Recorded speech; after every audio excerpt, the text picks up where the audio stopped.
오늘의 주요 뉴스입니다. 기록적 한파가 계속되는 가운데 주말까지 추위가 이어지겠고 서해안과 제주도 등에는 추가로 많은 눈이 내리겠습니다. 중국과 스페인 등 지구촌 곳곳도 살인적 한파로 몸살을 앓고 있습니다. 정세균 총리는 국회에서 3차 대유행이 정점을 통과해 서서히 감소하는 추세에 접어들었다고 평가했습니다.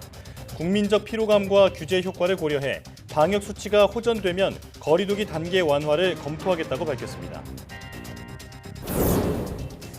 헬스장과 수영장 등 실내 체육시설이 아동과 학생 등을 대상으로 조건부 영업을 재개했습니다.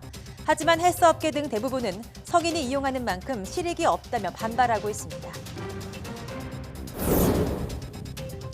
지난해 1월에서 11월까지 경상수지 흑자가 639억 달러로 전년 같은 기간보다 25% 늘었습니다. 삼성전자의 지난해 영업이익도 30% 가까이 증가했습니다. 수출이 코로나19 충격에서 벗어나 조금씩 회복하고 있다는 분석입니다. 영국의 코로나19 하루 사망자가 1,100명을 넘었고 프랑스에선 식당 영업 금지와 야간 통행 금지 조치가 연장됐습니다. 세계보건기구 WHO는 유럽이 변이 바이러스로 일촉즉발의 위기를 맞고 있다며 강력한 대응을 거듭 촉구했습니다.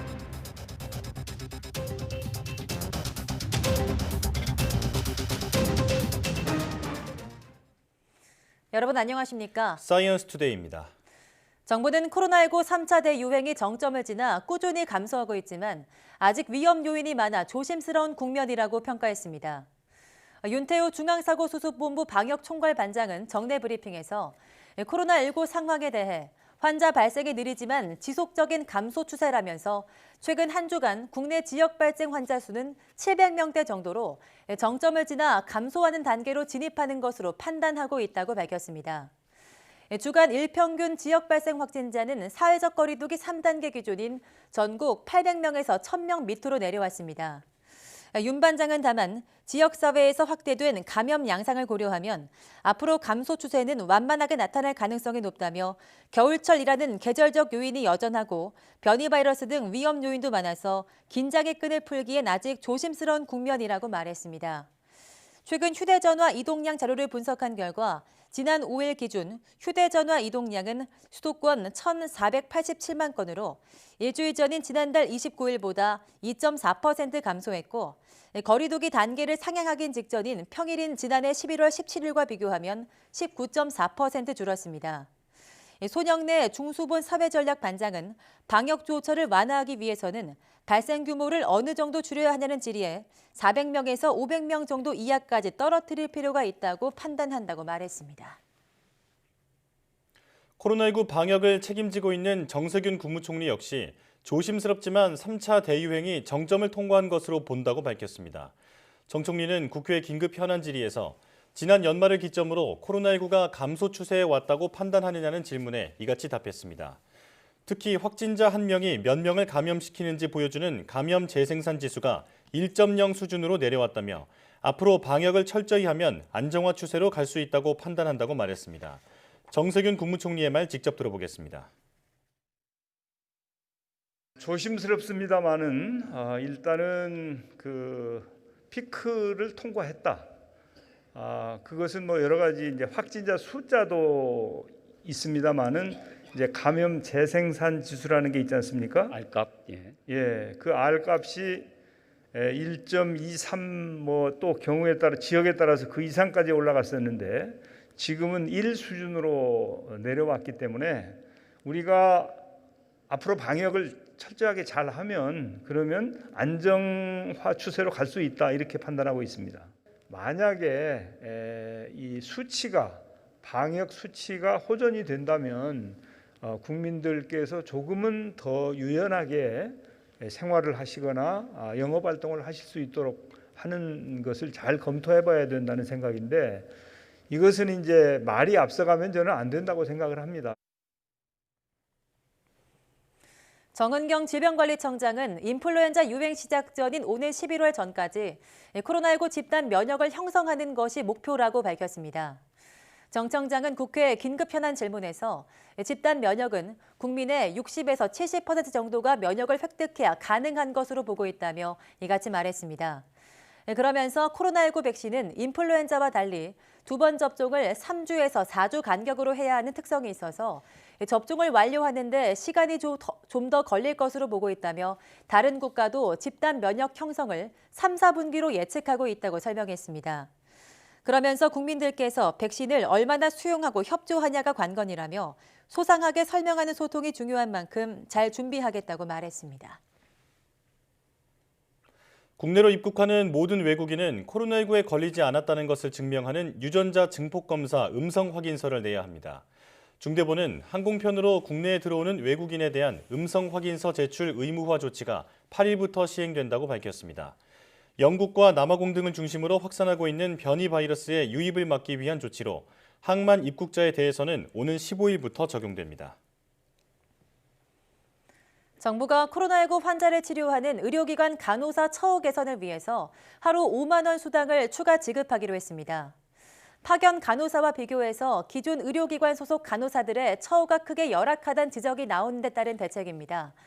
중앙사고수습본부는 중증 환자 전담치료 병상에서 근무한 간호사에게 추가로 간호수당을 지급할 예정이라고 밝혔습니다. 추가 수당은 예비비 81억 원을 확보해 다음 달부터 한시적으로 지급할 예정이라고 덧붙였습니다.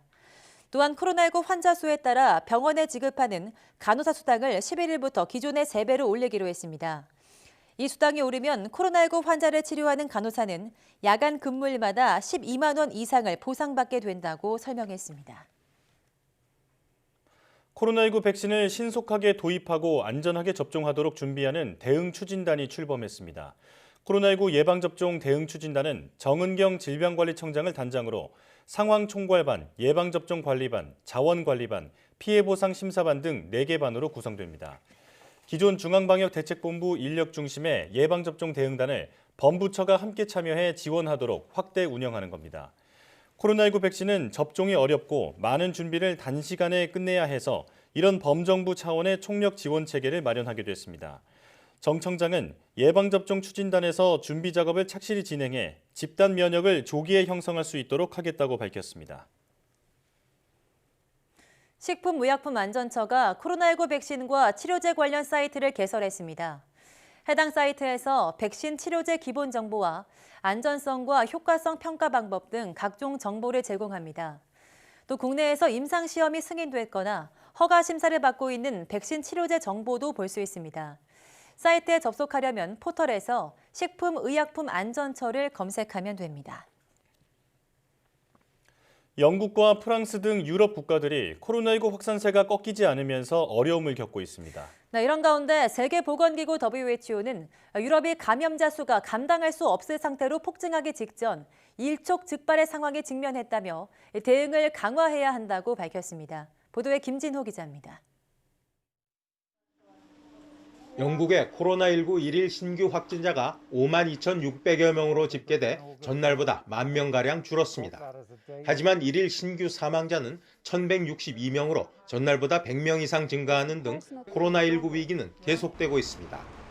보리스 존슨 총리는 백신 접종이 국가적 도전이라며 이를 가속화할 것이라고 밝혔습니다. This is a national challenge on a scale like nothing we've seen before, and it will require an unprecedented national effort. 존슨 총리는 현재까지 잉글랜드 126만 명을 포함해 영국 전체에서 150만 명가량이 백신을 접종했다며 이달 말까지는 요양원 거주 모든 노령층이 백신을 맞기를 희망한다고 말했습니다. 프랑스는 꺾이지 않는 코로나19 확산세에 다음 달 중순까지 식당과 술집 문을 열지 않기로 했습니다. 장 카스텍스 총리는 대부분의 이웃 국가보다 코로나19 확산 상황이 심각하지 않지만 정상으로 돌아오려면 아직 멀었다며 이같이 밝혔습니다. 한스 클루주 WHO 유럽 지역 책임자는 유럽은 코로나19 대유행 과정에서 티핑 포인트에 직면해 있다고 말했습니다. 티핑 포인트는 감염자 수가 폭증하는 등 상황이 크게 바뀌기 직전에 위험한 시점을 뜻합니다. This moment represents a tipping point in the course of the pandemic, where science, politics, technology and values must form a united front in order to push back this persistent and elusive virus. 그는 확산을 늦추기 위해 통제를 강화하지 않으면 이미 압박을 받고 있는 보건시설에 더 큰 영향을 줄 것이라며 공중보건과 사회적 조치를 강화할 필요가 있다고 강조했습니다. WHO는 유럽 지역을 러시아, 중앙아시아, 일부 국가를 포함해 53개국으로 분류합니다. 이 가운데 22개국에서 변이 바이러스가 보고됐다고 AFP는 전했습니다. YTN 김진호입니다. 영국이 다음 주부터 모든 입국자에 대해 코로나19 검사 음성 확인서를 받기로 했다고 AP통신이 보도했습니다. 이에 따라 항공이나 항만 등을 통해 다른 국가에서 영국으로 들어오는 모든 입국자는 출발 전 72시간 안에 코로나19 진단 검사를 받고 음성 확인서를 의무적으로 제출해야 합니다. 단 트럭 운전사와 항공사 승무원, 11세 미만 어린이는 제외됩니다. 영국 정부는 이번 조치가 최근 남아프리카 공화국에서 확인된 새로운 변이 바이러스 등을 차단하는 데 효과가 있을 것으로 전망했습니다. 전격적인 도시 봉쇄 조치가 취해진 중국 허베이성 스자주앙시에서 60여 명의 코로나19 감염자가 추가로 나왔습니다. 허베이성 위생건강위원회는 7일 하루 스자주앙시에서 확진자 31명과 무증상 감염자 35명 등 모두 66명이 양성으로 판정됐다고 밝혔습니다. 이 같은 수치는 이틀 전 스자주앙시에서 117명의 감염자가 나온 것에 비해서는 다소 줄어든 거지만 1,100만 주민에 대한 전수 핵산 검사가 진행 중이어서 감염자는 당분간 더 나올 것으로 예상됩니다. 관영신화통신은 이와 관련해서 스자주앙시 당국이 7일 모든 주민과 차량들에 대해서 도시 밖으로 이동을 금지했다고 보도했습니다. 이에 따라 허베이성 스자주앙시는 지난해 1월 코로나19 발생 초기의 후베이성 우한시처럼 고속도로와 철도의 폐쇄에 이어서 사람의 외부 이동 자체가 전면 봉쇄된 상태입니다.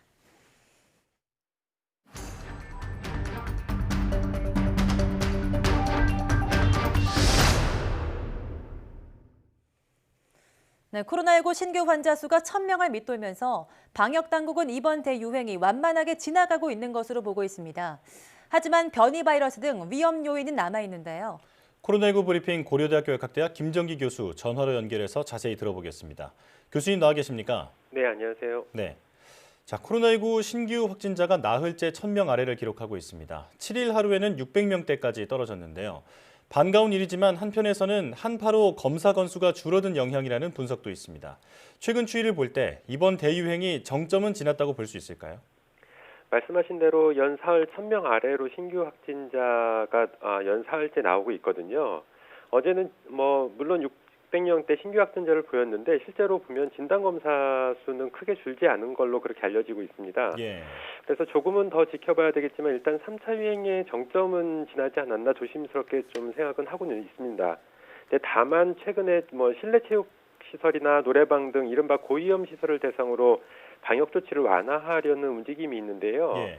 일단 방역적인 측면만 고려를 해보면 아직은 기본적으로 전파 에너지가 충만한 상태이기 때문에 만일 지금 상태에서 섣불리 완화 조치를 취하게 되면 새로운 증가세를 보일 가능성이 굉장히 높다 이렇게는 보고 있습니다. 예. 그러니까 여기에 물론 해당 자영업자분들의 어떤 경제적인 고충은 충분히 이해를 합니다만 만약에 방역 조치를 섣불리 완화를 했다가 새로운 확산세가 나타날 경우에는 오히려 경제적인 측면, 방역적인 측면에 더 큰 부담으로 작용할 가능성이 굉장히 높다 이렇게는 보고 있습니다. 예. 네, 그런데 이번 3차 유행 패턴을 보니까 확진자 수가 급격하게 올라갔다가 떨어지는 건 상대적으로 속도가 더뎌 보입니다. 이미 지역사회 감염이 확산했기 때문으로 보십니까? 이번 3차 유행의 패턴을 보시면 11월 중순에 300명대를 보였고요. 12월 1일에 500명대 그리고 이후에는 가파르게 증가를 해서 12월 중순에는 1,000명대 신규 확진자를 보였거든요. 예. 이런 측면에서 보면 말씀하신 대로 증가세는 굉장히 가팔랐다. 근데 완화 속도는 매우 더딘 양상을 보이고 있는 것은 맞습니다. 그래서 이러한 것은 실제로 이제 전파 속도 대비 방역 조치가 적절하지 않았다 이렇게 보고 있고요. 예. 만약에 단계별로 선제적인 어떤 강력한 방역 조치가 있었다면 이렇게 오랫동안 장기화되지 않고 급격하게 감소를 시킬 수가 있었는데 이러한 부분들을 놓쳤기 때문에 이렇게 오랫동안 지속이 되면서 실제로 감소세도 완만한 경향을 나타내지 않나 이렇게 생각을 하고 있습니다. 예. 선제적이고 체계적인 방역 조치가 좀 아쉬웠다 이렇게 말씀해 주셨습니다. 자, 다음 달부터 우리나라 백신 접종이 시작됩니다. 방역 당국은 인플루엔자 유행 시작 전인 11월 전까지 집단 면역을 형성하겠다는 목표를 제시했는데요. 가능할 걸로 보십니까? 만일 2021년, 22년 겨울 인플루엔자 유행 시즌인 올 11월 전까지 이미 확보한 백신이 모두 문제없이 원활히 공급이 되고 그리고 접종까지 마무리가 된다면 집단 면역이 형성되지 않을까 생각을 하고 있습니다. 예. 이미 확보한 백신 물량이 우리나라 인구수보다 많기 때문에 가능은 할 거라고 보는데요. 여기에 문제는 실제로 이 항체 지속 기간이 어떨 것이냐라는 부분들이 있고 실제로 향후 백신의 효능을 무력화시킬 수 있는 변이가 발생하지 않는다는 전제 조건이 있어야 되거든요. 예. 만약에 항체 지속 기간이 짧고 그리고 백신의 효능을 무력화할 수 있는 변이가 발생을 한다면 또 다른 국면을 맞이하지 않을까 이렇게 좀 부정적인 어떤 견해도 가지고는 있습니다. 네, 그런데 파우치 미국 국립알레르기 전염병 연구소장이 집단 면역이 생기려면 전체 국민의 90%가 백신에 접종해야 한다 이렇게 주장을 했습니다. 보통 집단 면역이 형성되려면 전체 국민의 60%가 면역이 생겨야 하는 것으로 알려지고 있는데요. 이 주장은 어떻게 보십니까? 제가 과거에도 한번 말씀을 드린 적이 있는 것 같긴 한데 저는 파우치 소장이 언급한 집단 면역의 조건이 90%가 아니라 전 국민에 가까운 거의 100%에 가까운 백신 접종이 이루어져야지만 집단 면역이 형성될 수 있을 거다라고 생각을 하고 있습니다. 예. 이러한 배경에는 기존에 언급됐던 어떤 집단 면역을 형성하는 조건이 50에서 60% 백신 접종이라고 언급이 됐었는데 예. 백신의 효능이 매우 우수할 때라는 전제 조건이 있어야 되거든요. 근데 아직은 확신할 수 없으나 코로나19 백신의 효능이 그만큼 우수할 거라고는 생각하지 않고요. 예. 여기에 코로나19 바이러스의 전파력이 다른 바이러스에 비해서 워낙 강하다 보니까 국민의 50에서 60% 백신 접종만으로는 집단 면역 형성이 좀 어렵지 않을까 이렇게 생각을 하고 있습니다. 예. 여기에 또 앞서 그러니까 말씀을 드린 부분인데 항체 지속기간이 짧을 걸로 예상되고 있고요.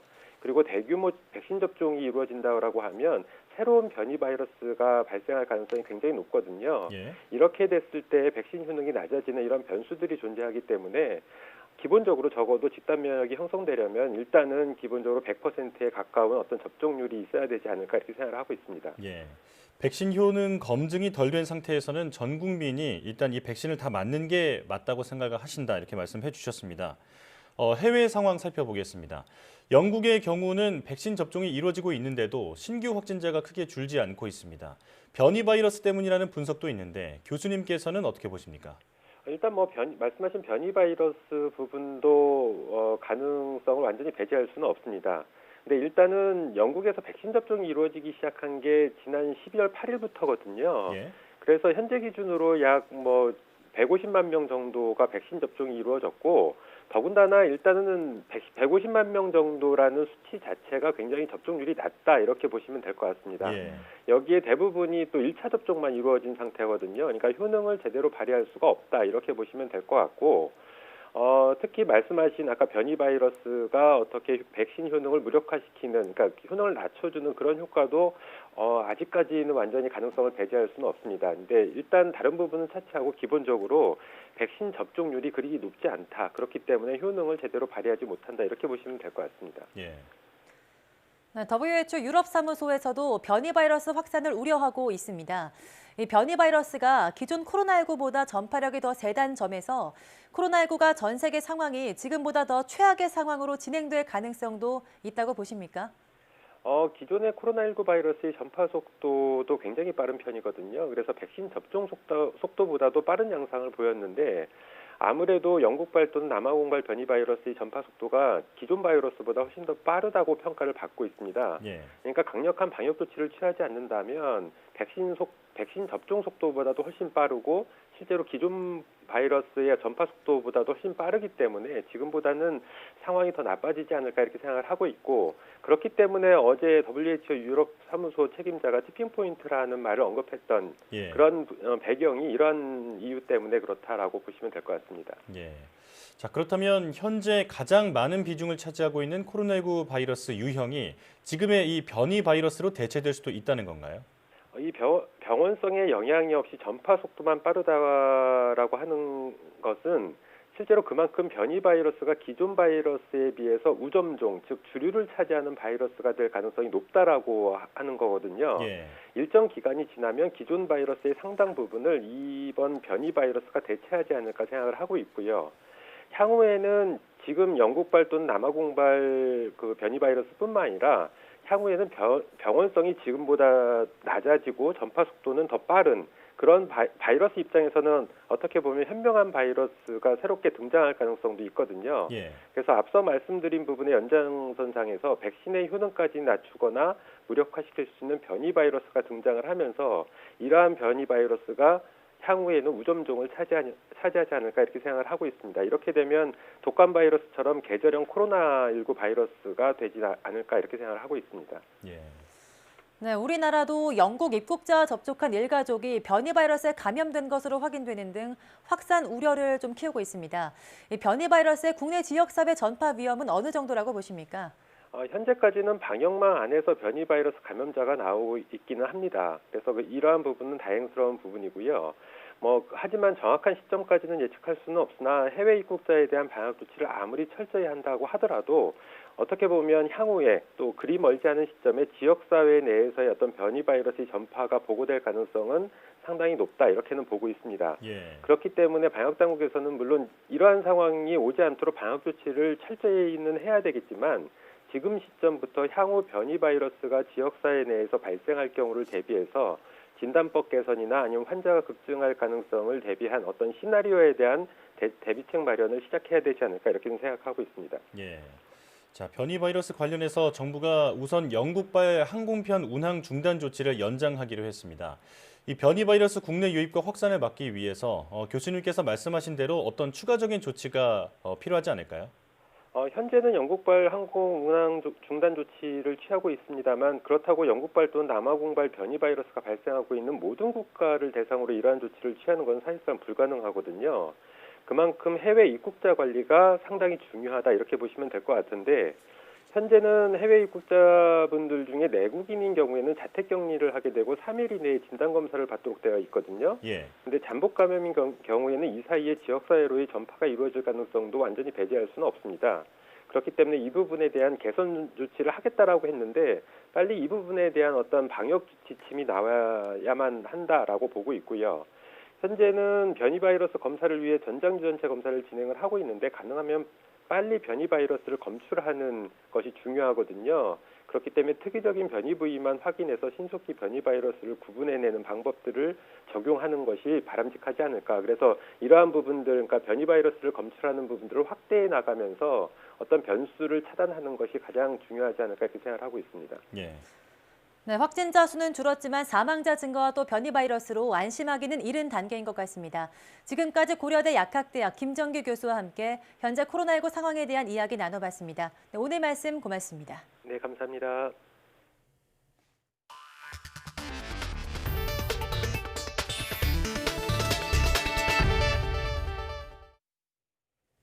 (20년) 만에 한파가 닥친 서울 한강에서는 쇠빙 작업이 진행됐습니다. 서울시 여의도 순환구조대 소방정 716호는 8일 오전 한강에서 여의도에서 잠실대교 수중부 앞까지 약 30km 구간의 얼음을 깨뜨려 부쉈습니다. 소방정 716호는 최초로 쇠빙 기능을 탑재한 선박으로 지난달 도입됐습니다. 서울시는 순환구조 활동을 위한 출동로를 확보하고 수상택시와 유람선 등 민간 선박 이동을 지원하기 위해 쇠빙 작업을 했다고 설명했습니다. 서울시가 제설 대란에 대해 공식 사과하고 첨단 제설 장비를 도입하겠다고 밝혔습니다. 서정협 서울시장 권한대행은 온라인 브리핑을 열어 사고 다발 지역과 교통정체 지역에 제설 감지 시스템과 온도 하강 시 열 에너지를 방출하는 제설 시스템 등을 조기에 도입하겠다고 말했습니다. 서 대행은 제설 장비 진입이 어려운 이면도로에도 염화 칼슘 등을 신속히 도포할 수 있는 소형 제설 장비 도입에 속도를 내겠다고 덧붙였습니다.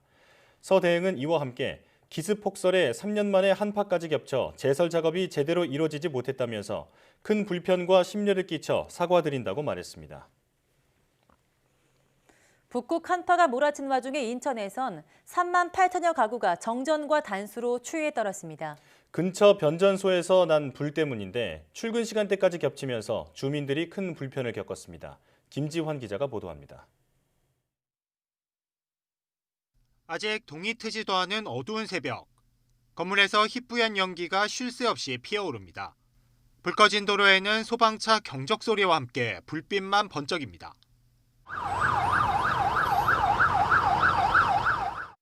한국전력 신부평 변전소에서 불이 난 건 새벽 6시쯤. 발전소에서 생산한 전기를 변환하는 1층 변전실에서 불이 시작된 것으로 전해졌습니다. 소방 인력 100여 명은 급히 장비 40여 대를 동원해 진화 작업에 나섰습니다. 불은 1시간 10분 만에 꺼졌는데요. 화재 여파로 인천 계양구와 부평구 일대 3만 8천 가구 넘게 한때 전기와 수돗물 공급이 끊겼습니다. 이 탓에 영하 17도 한파 속에 주민들은 온수는 물론 난방기도 쓰지 못한 채 추위에 떨었습니다.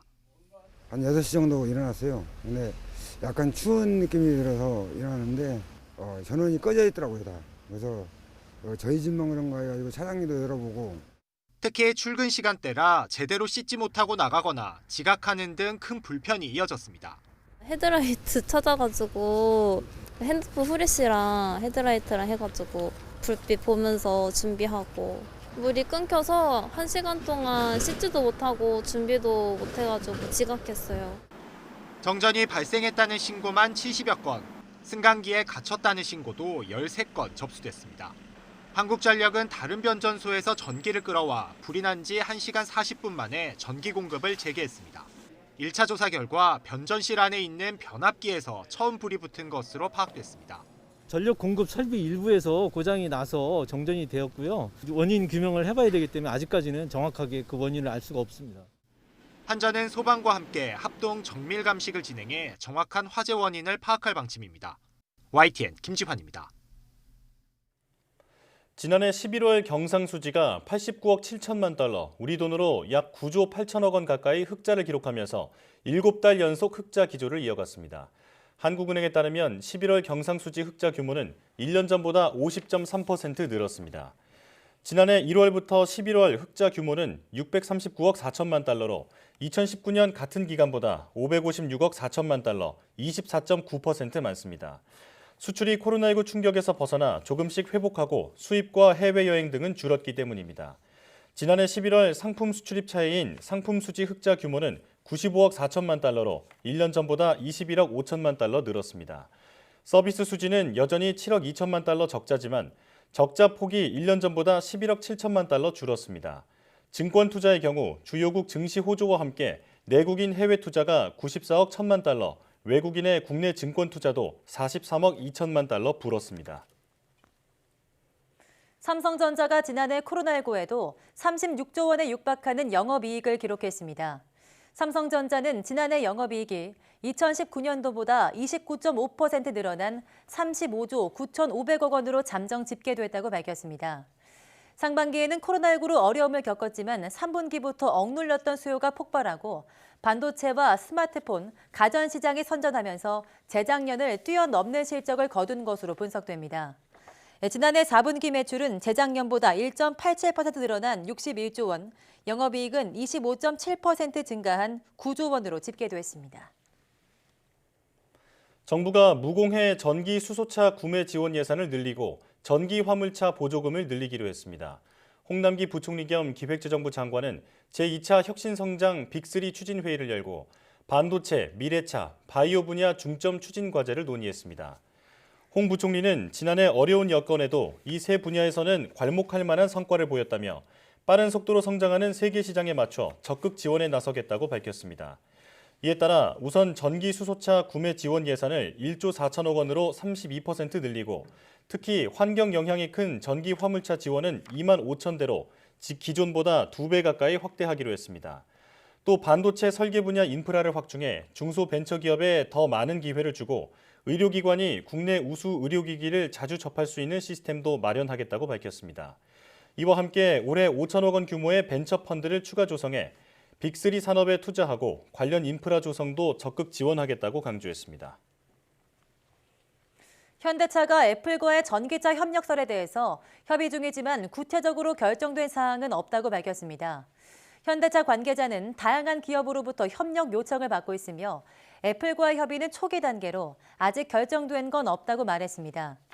자동차 업계에 따르면 애플은 현대차를 포함해 여러 글로벌 자동차 회사들과 협의를 진행하고 있는 것으로 알려졌습니다. 앞서 애플이 애플카 출시를 위해서 현대차 그룹의 협력을 제안하고 협상을 진행하고 있다는 보도가 나오면서 현대차와 그룹 계열사 주가가 급등했습니다.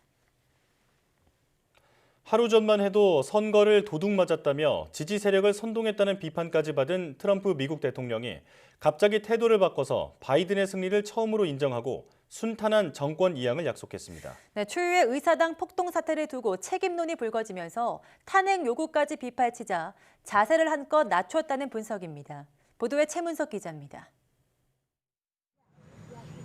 트럼프 미 대통령의 태도가 180도 바뀌었습니다. 하루 전 대선을 도둑맞았다며 의사당으로 행진해서 목소리를 들려주자고 선동했던 트럼프 대통령이 하루 만에 바이든 당선인의 선거 승리를 처음으로 인정했습니다. Now Congress has certified the results. A new administration will be inaugurated on January 20th. My focus now turns to ensuring a smooth, orderly, and seamless transition of power.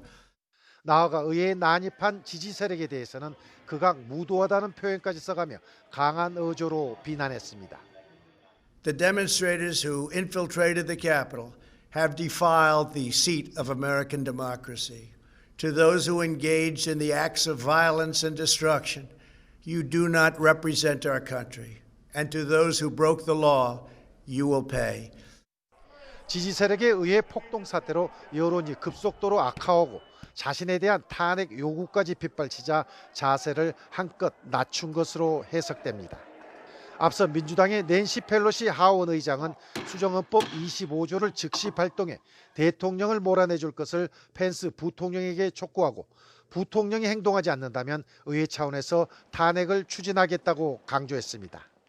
My members are very much interested, as are my phone is exploding with impeach. But president must be held accountable again. 이런 가운데 미 연방 검찰은 의사당 폭동 사태에 내란 음모 혐의를 적용하는 방안을 검토하고 트럼프 대통령의 폭동 선동 혐의도 함께 조사할 수 있다는 입장을 밝혔습니다. YTN 최문석입니다. 미국 전기차 회사 테슬라의 주가 폭등에 창업자 일론 머스크 최고 경영자가 세계 최고 부자에 등극했습니다. 블룸버그 통신은 현재 머스크의 순 자산이 1,948억 달러, 우리 돈 212조 원에 달한다며 제프 베이조스 아마존 CEO를 95억 달러, 우리 돈 10조 원 차이로 제치고 1위에 올랐다고 보도했습니다.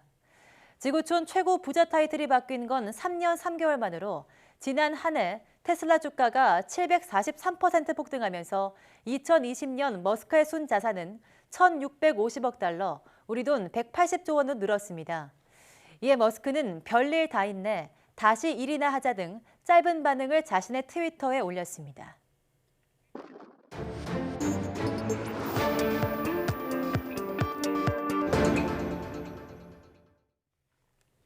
한 주간 가장 주목받은 과학 소식을 하나로 모아보는 사이언스 핫5 시간입니다. 네, 이번 주에는 어떤 이야기가 시청자들의 주목을 받았는지 궁금한데요. 이동훈 기자와 함께합니다. 안녕하세요. 네, 먼저 5위는 어떤 소식인가요? 네, 새해가 되면서 과학계에서도 다양한 소식들이 들려왔습니다. 기대되는 연구 성과들도 상당히 많은데요. 특히 우주 분야에서는 올해가 아주 중요한 해가 될 것 같습니다. 예. 이 순수 우리 기술로 만든 첫 우주 발사체인 누리호가 오는 10월에 시험 발사에 들어가기 때문인데요. 지난 2013년에 우리 땅에서 처음으로 이 나로호를 발사한 이후 8년 만입니다. 누리호는 오는 2월 발사 예정이었는데 핵심인 1단 로켓의 조립이 지연이 되면서 시험 발사가 10월로 8개월 더 미뤄지게 됐습니다. 예. 또 이 밖에도 이 우주 분야에서는 올해 3월에 고성능 카메라를 탑재한 차세대 중형 위성이 우주로 발사될 예정이고요. 또 연말쯤에는 전천후 지구 관측 위성인 아리랑 6호가 발사됩니다. 이런 계획들이 올해 모두 성공적으로 이뤄진다면 우리나라는 위성 강국이 되는 건 물론이고요. 또 이 자체 발사체 기술을 보유한 세계 10위권 국가로도 이 발돋움할 수 있을 것으로 보입니다. 예. 올해는 우리나라가 위성 강국으로 도약하는 한 해가 됐으면 좋겠습니다. 자, 4위 뉴스는 코로나19로 달라진 우리 생활 모습에 대한 뉴스죠. 네, 그렇습니다. 이 코로나19로 인한 변화는 이 국민들의 소비 행태에서 아주 잘 나타납니다. 지난해 이 3분기 이 국내 소비자의 술, 담배 지출액이 사상 최대를 기록을 했습니다. 무려 이 4조 2,900여억 원에 달했는데 지난 1907년에 한국은행이 이와 관련된 통계를 내기 시작한 이후로 가장 많은 액수라고 합니다. 네. 아무래도 코로나19의 확산으로 이 집단적인 어떤 피로감이 커진 데다가 또 이 사회적 거리두기까지 강화가 되면서 술, 담배 소비가 늘어난 게 아닌가 이렇게 분석이 됩니다. 예. 또 이 외출이 줄어들면서 이 온라인 쇼핑이 크게 늘어나게 됐는데 지난해 11월을 기준으로 보면 온라인 쇼핑 거래액이 처음으로 15조 원을 돌파했다고 합니다. 네. 1년 전보다도 한 17% 이상 늘어난 수치인데요. 여기에 이 모바일 쇼핑 거래액도 10조 원을 처음으로 넘어서면서 이 비대면 소비가 아주 크게 늘었다는 걸 알 수 있습니다. 그렇군요. 네, 뭐 많은 분들이 이렇게 코로나19 사태 장기화로 피로감을 좀 호소하고 있는데요. 특히 자영업자들은 경제적 고통이 굉장히 큰 상황이죠. 또 반발을 네. 하면서 방역 당국이 대책을 바꾸기도 했습니다. 맞습니다. 이 방역 차원에서 내려진 이 집합 금지 조치가 이 장기간 이어지면서 곳곳에서 불만이 터져 나오고 있습니다. 예. 특히 생계가 막막해진 자영업자들은 방역 지침의 형평성에 이제 문제를 제기하고 나섰는데요. 이 코인 노래 연습장 그 주인들이 기계를 부수면서 이 오는 17일 이후에는 우리는 집합금지 명령을 따르지 않겠다 이렇게 말하기도 했고요. 예. 또 이 광주에서는 유흥업소 업주들이 방역 지침에 반발하면서 점등 시위를 벌이기도 했습니다.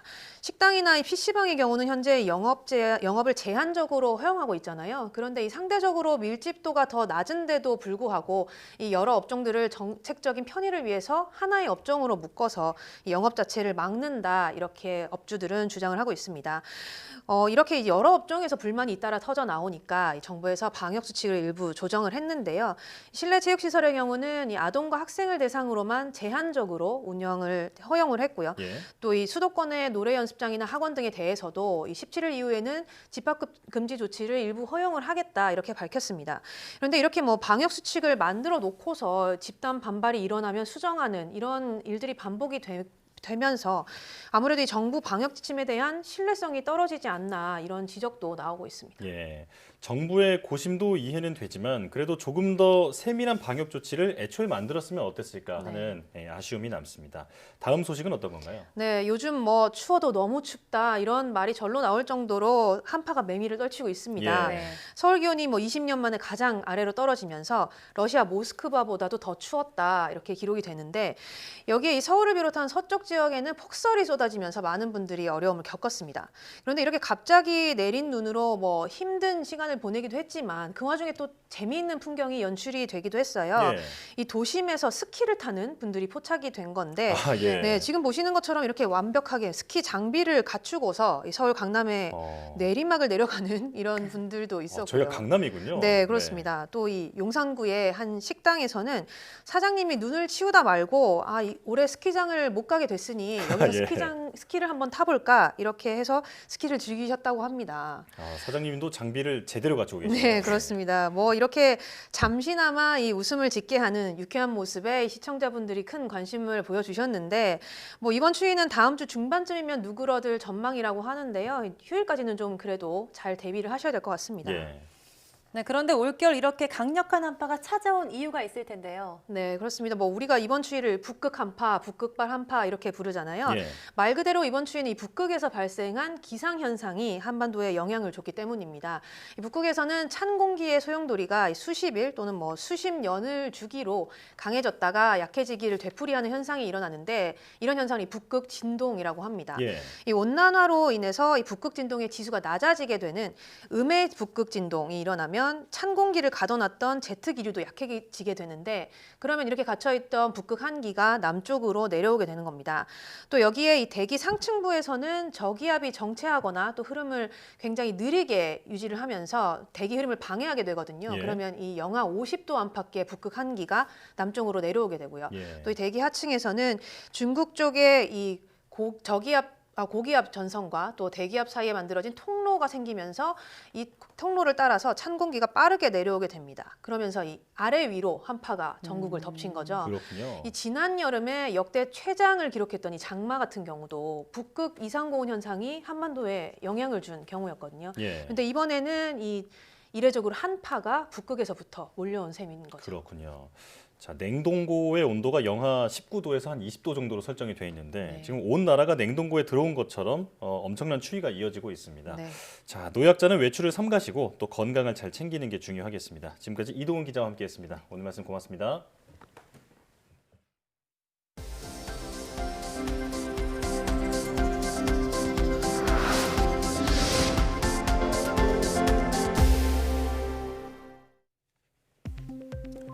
코로나19가 최초로 보고된 중국 후베이성 우한의 감염자 가운데 적어도 3분의 2가 무증상이었다는 분석이 제기됐습니다. 중국 우한대와 우한 CM랩스 연구팀은 지난해 3월부터 5월 우한에 거주한 사람 6만여 명의 혈액을 채취한 결과 전체의 1.68%에서 코로나19 항체가 발견됐다고 밝혔습니다. 연구팀은 이를 토대로 계산하면 인구 1,000만 명인 우한에서 당시 약 16만여 명이 코로나19에 감염됐음을 추정할 수 있다고 설명했습니다. 연구팀은 그러나 이 수치가 지난해 5월 당국이 발표한 확진자 통계 5만여 명과 큰 차이를 보인다며 당시 코로나19 감염자 가운데 최소 3분의 1은 무증상이었음을 추측할 수 있다고 덧붙였습니다. 일란성 쌍둥이 유전자가 100% 일치하지 않는다는 연구 결과가 나왔습니다. 아이슬란드 유전자 분석 전문 기업 디코드 지넥티스 연구팀은 일란성 쌍둥이 387쌍을 분석한 결과 평균 5.2개 유전적 차이를 발견했다고 밝혔습니다. 연구팀은 이로 인해서 일란성 쌍둥이 사이에서도 질병이나 신체적 특징이 다르게 나타날 수 있다고 설명했습니다. 류머티즘성 관절염 치료제 두 종류가 코로나19 중환자의 사망률을 24% 정도 낮추는 것으로 나타났습니다. 영국 정부가 후원하는 임상 전문 연구팀 리맵캠은 6개 나라 코로나19 중환자 792명을 상대로 한 실험에서 이 같은 결과를 얻었다고 밝혔습니다. 연구팀은 특히 두 종류의 치료제가 사망률을 낮출 뿐 아니라 환자들의 집중 치료 기간도 최대 열흘까지 단축했다고 설명했습니다. 이에 따라 영국 정부는 효과가 입증된 류머티즘성 관절염 치료제 두 종류를 코로나19 중환자용 치료제로 승인했습니다.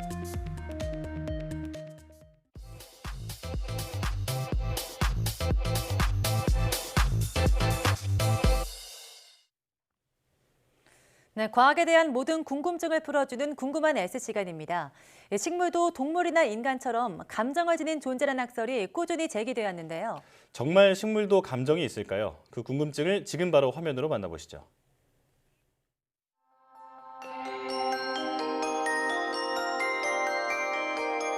자신을 둘러싼 환경에 자극을 받고 어떤 느낌을 갖는 것. 우리는 이 느낌을 감정이라고 부릅니다. 매일 그리고 매 순간 마주치는 감정. 이 감정을 통해 무엇인가를 말하거나 사고하고 행동을 정하죠. 그렇다면 식물도 우리처럼 감정을 느낄 수 있을까요? 잠깐 상상 하나를 해보겠습니다. 여기는 높은 산.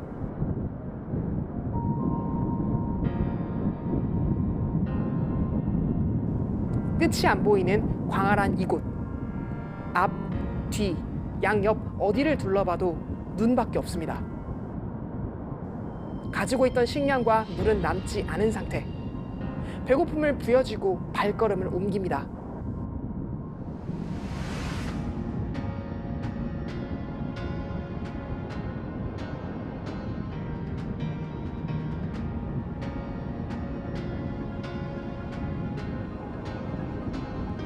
한참을 가다 저 멀리 희미하게 보이는 불빛.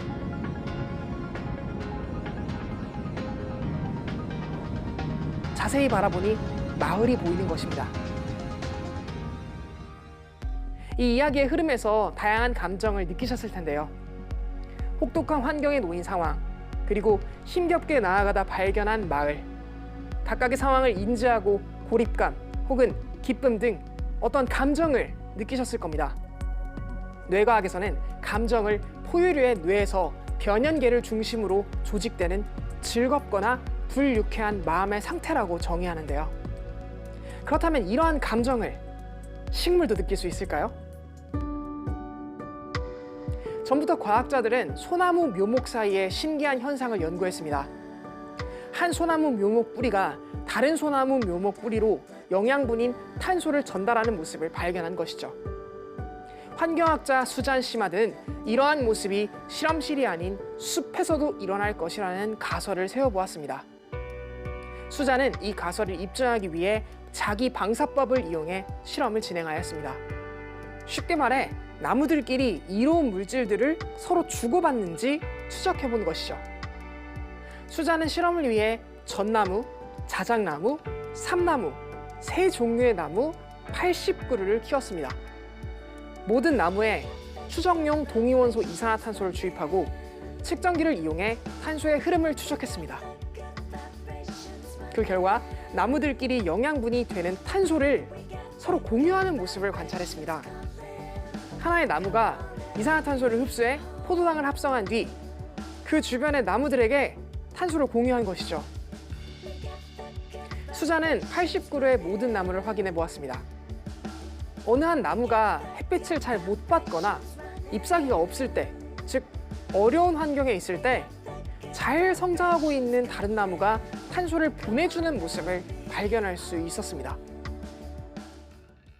이 실험에서 전나무와 자작나무는 서로 도와주었는데 삼나무는 혼자 독자적으로 성장한 모습도 발견할 수 있었습니다. 즉 나무들이 서로 경쟁하거나 협력하는 모습을 볼 수 있었던 것이죠. 그렇다면 나무들은 어떻게 소통을 했던 걸까요? 소통의 매개체는 땅속에서 식물들과 공생하는 균근이었습니다.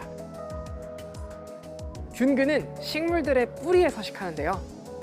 균근 세포가 나무의 뿌리 세포와 만나면 서로 탄소 영양분을 교환합니다. 영양분만이 아니라 물이나 해충에 대한 방어 신호도 서로 교환하죠.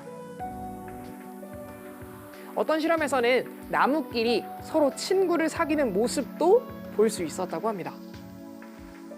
친구가 아닌 두 나무의 가지가 닿았을 때 자신의 가지를 강하게 만들어 다른 나뭇가지를 밀어내는 모습을 보이거나 자신의 나뭇가지가 과하게 성장해 친구의 가지에 해를 입히지 않도록 가지의 성장 방향과 열매를 다른 곳으로 바꾸는 모습도 관찰했다고 합니다.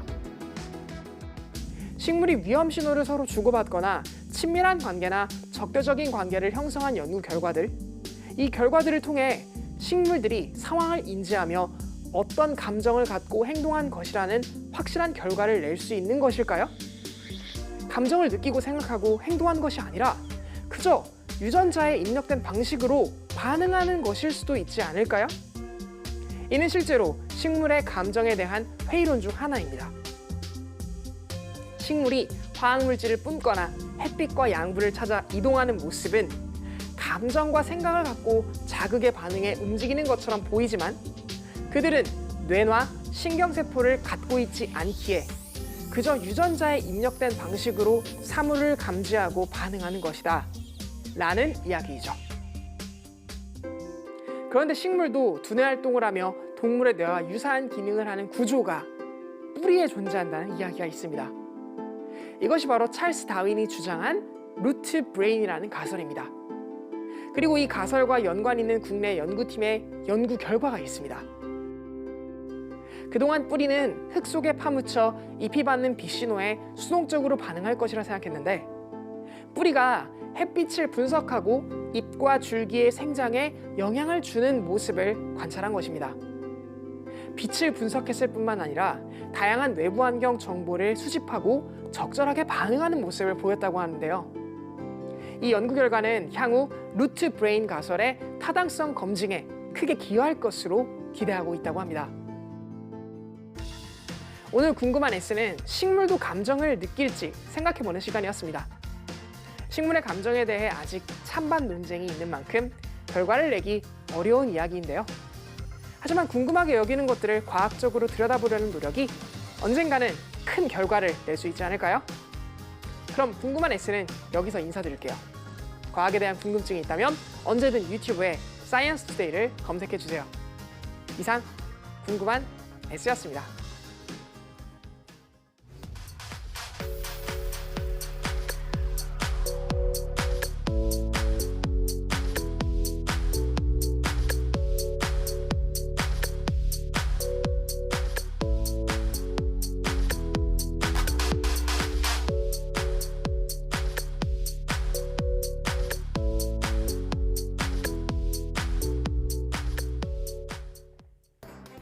최근 일주일 국내 코로나19 하루 평균 확진자가 700명대로 떨어졌습니다.